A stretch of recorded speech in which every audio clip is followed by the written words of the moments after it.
maintenant, comme tous les lundis, Yapa Peno donne la parole à son ultra dans Interdit de stade.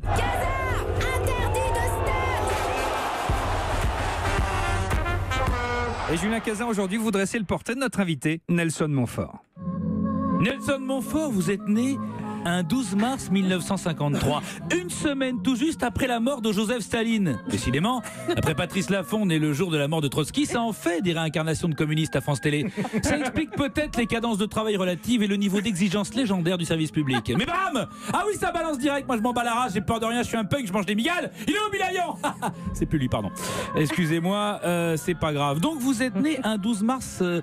comme Josip Skoblar, Patrick Battiston et Andy Kopke, d'où votre passion naturelle pour le tennis et le patinage artistique. Vous êtes un enfant de Boulogne, on l'a dit, mais votre crinière à la Jospin et vos réticences à faire du ball-trap à la canette de croc sur les mecs un peu bronzés vous détournent des groupuscules de philosophes de la porte de Saint-Cloud qui peuplent un des virages du Parc des Princes. Après ça, une licence de droit et vous êtes vite pris par le démon... Pas du tout, le démon du journalisme. Le démon du journalisme où vos tendances trotskistes se révèlent au grand jour. Le Progrès de Lyon, le Figaro, Tennis Magazine. Ça sent le grand soir, les barricades et les merguez. À n'en pas douter. Vous rejoignez ensuite Europe 1, mais en parallèle de tout ça, vous faites des petits boulots. Vous êtes notamment caddie au golf. Et oui, caddie au golf. Thomas Touroud, lui aussi, plus jeune, a été caddie, mais à Auchan. Rayon fromage et charcuterie.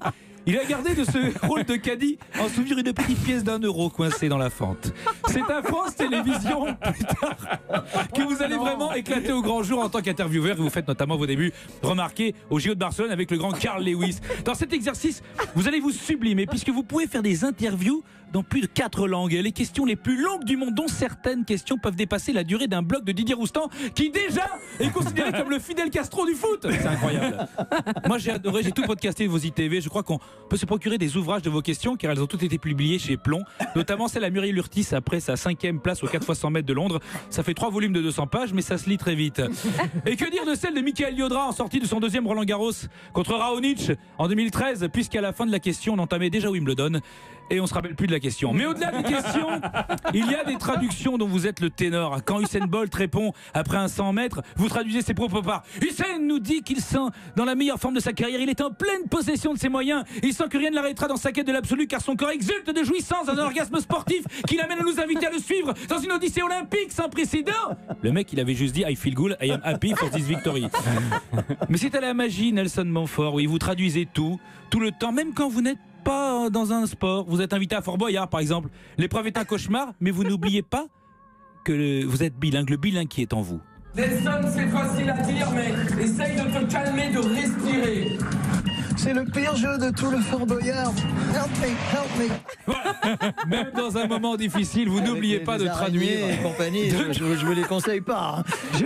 Mais on ne se les conseille pas non plus, je te rassure. Mais le point d'orgue de votre carrière, c'est le duo que vous créez avec Philippe Candeloro en 2005. Un duo dont l'élégance des réparties rappelle Danny White et Brett Sinclair dans Amicalement Vôtre. Première note de casse-noisette. Espérons que les noisettes ne vont pas se faire casser ce soir. Voilà, notamment, ça c'est la classe. C'est authentique. Et lorsqu'il s'agit de vanter les charmes d'une patineuse québécoise. Je connais plus d'un anaconda qui aimerait bien venir l'embêter un petit peu, cette jeune Cléopâtre canadienne. Eh oui. Et vous, pendant ce temps-là, vous restez stoïque. Merci Nelson pour votre élégance. Merci, Julien. Bravo. Interdit